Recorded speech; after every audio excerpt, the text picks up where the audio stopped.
Hey, Tom, how are you today? I'm doing great. How are you? Good. I just want to follow up on something I asked James about with Max Granville joining the roster so late. What were your impressions of him as a prospect, looking longer term, maybe this summer, this spring, versus now what you have in front of you on campus and the viability of him taking a role as a freshman?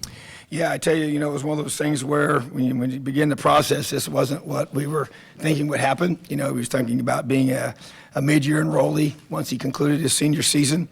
And then, when that started to transpire, when it was brought up, it was like, okay. So you start going from thinking about a guy that's going to be here a year from now to a guy that could be here potentially in the fall, which is how it kind of started. And we were very excited about his athleticism. On film, it flashes. Then you start to get to know the person and the family. And you see the fit to our program, to a guy that's going to come here and care about the things that we care about and just do the little things the right way, where you feel like he's just come in and really, really develop because of everything that he has, in this program. And so now that we got him here, he hasn't been here very long, but you test him, and he tested out really, really well, kind of you expect him to, with his track background and his athleticism coming off the edge. And so I really have high expectations for Max, and I feel like that he's a guy that has really, really good twitch, great first step quickness, does a lot of things naturally. Now we've seen him in practice only for a couple of days. We haven't had pads on yet. Those will go on today. But you can tell quite a bit about a guy's feel for the game.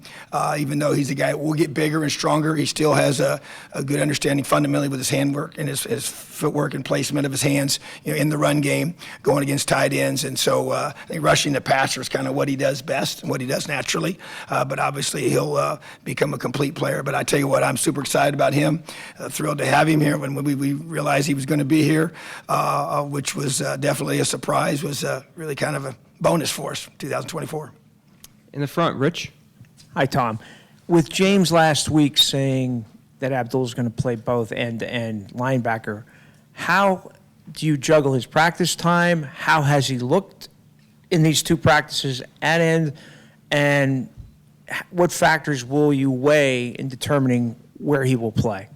Yeah, I think that's a week-to-week decision. I think as we've said, even the first couple practices been focused on defensive end throughout the spring and the summer.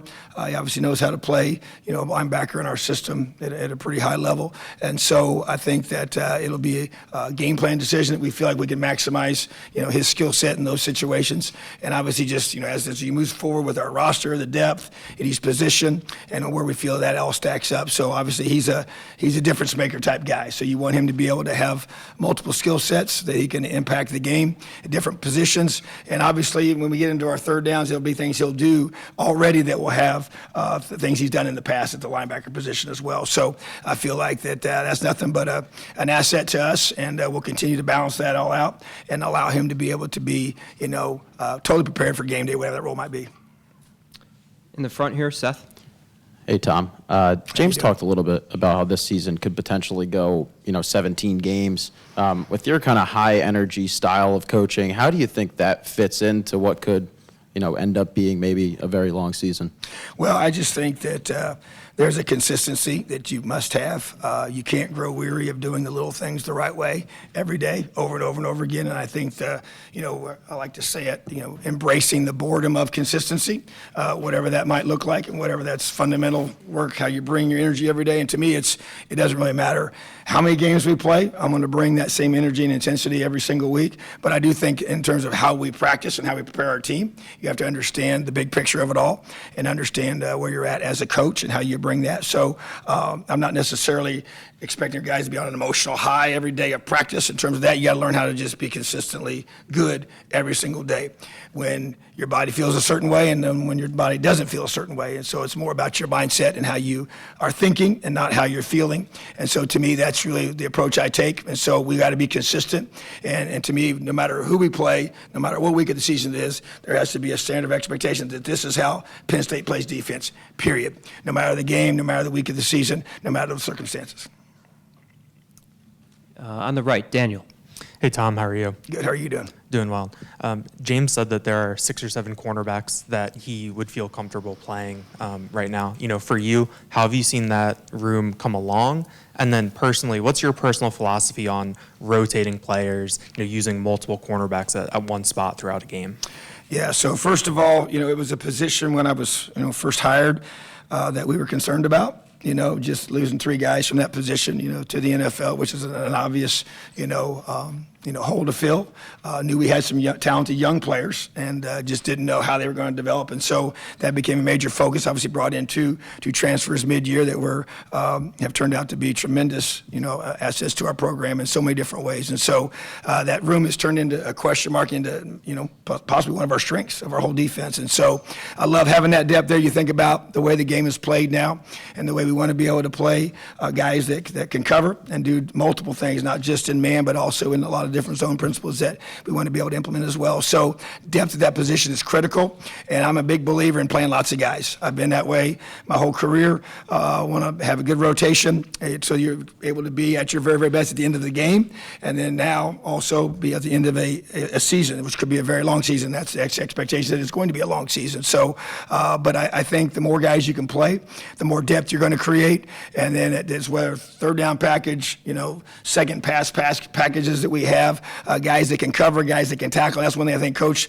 Terry Smith's done a phenomenal job is building a room full of guys that have the traits you're looking for. The speed, the twitch, the ability to make plays in space defensively, the tackle, have a physical, mental toughness to them that group has. And so super excited about that group and plan to play a bunch of them.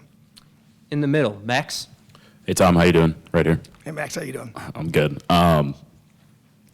Through spring ball and now going into the fall, it's the first time you've been able to have the green dot on defense. How much does that change what you're able to do just on the field?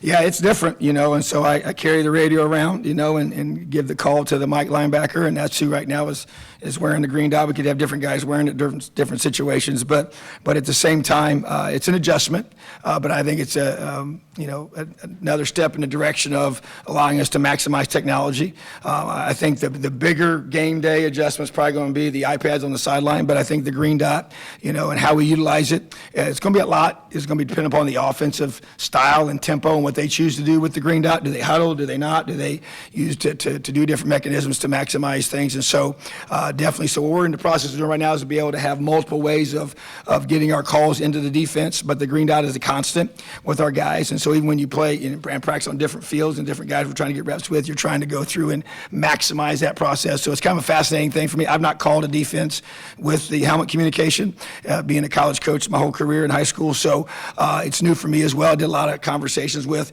NFL guys that I know, NFL players that I've coached in college and now wear it in the NFL, and how they, can maximize it. What do they want to hear? What they don't want to hear? How can I really help them the most? And so it's been a good learning process for me throughout the spring, over the summer, and now into 2 days into camp. So I think it's going to be an asset to us. I think it's going to allow us to really, be more efficient in what we're doing, and me to be able to help our linebackers give them a couple keys before the microphone shuts off. In the front, Greg. Coach, how you doing? When you look at your defensive tackle group, you have a lot of returning guys there. Where do you feel like as they get ready to put the pads on that group is, and who are you looking at as some of the better guys or the more productive guys out of that group? Well, I tell you what, when oftentimes you talk about the ends here, and rightly so, but I tell you, I've been impressed with the inside guys, and Zane Durant to me kind of jumps out. Devon at least jumps out to me, those two guys, and that hasn't really, when you practice without pads on, it's hard to kind of tell anything at this point, but we know what they can do. I've coached against them and understand the level, and I just, even watching Devon in the bowl game and the level that he played at, to me, that's what he needs to be doing every single week, and so Keziah, Izzard to me is another one that's tremendously talented, really big physical guy, and Keem Beeman, another one that can really do a lot of different things, and I could go on. That's a deep group, it really is. And so I think the bottom line is that you can't have enough big physical guys that can have good lateral movement as well, and we're not a team that just sits there. We'll be very aggressive and attacking in our style, so they're a huge part of what we want to do, and it allows us to be able to do a great job. I just think that all the positions are going to play a huge role in this, but it always starts up front to me, and be able to stop the run and then pressure the quarterback, and I expect those guys to be a big part of that. We got time for one more. Front right, Mark. Tom, when we talked to Dex earlier this summer, he mentions that Key as a starter along with KJ and Jalen. I mean, do you view it that way? And can you talk about the versatility of those safeties and what you can do with them? Yeah, I think those three young men are as good three safeties that you're going to have in the country, and very versatile. You can, sometimes there's going to be different packages we'll be in where they'll, could all be in the game or just two of them in the game, but that rotation will be very important to us, and so having those three guys, and Zeke's probably made the biggest growth, from last year to this year. He's had a tremendous offseason, even if you think from spring ball and even watching his first couple clips of our first couple practices here of this fall camp. I mean, it's just a lot of just pride. KJ and Jay Reed just have set the tone for that room, and they just make sure everything's right. They truly run the defense. I used to always put that on the back, which I still do, but now I got another group of guys that take that same mindset. So I think that in today's game, the way the offenses have evolved and the way they spread the field out, and the teams we've added from the West Coast, and with Wisconsin going to the air raid offense, just the way the Big Ten has changed here in the last few years is going to be very necessary for us to be able to match that. And so having multiple guys at the safety position is going to be, you got to have guys that are athletic, that can play in space and make tackles in space. And so I think those three guys all fit the bill, and they all have good size to them. They all can run, and they all have a lot of, I would consider all three of them very high football IQ guys. So I'm excited about that room.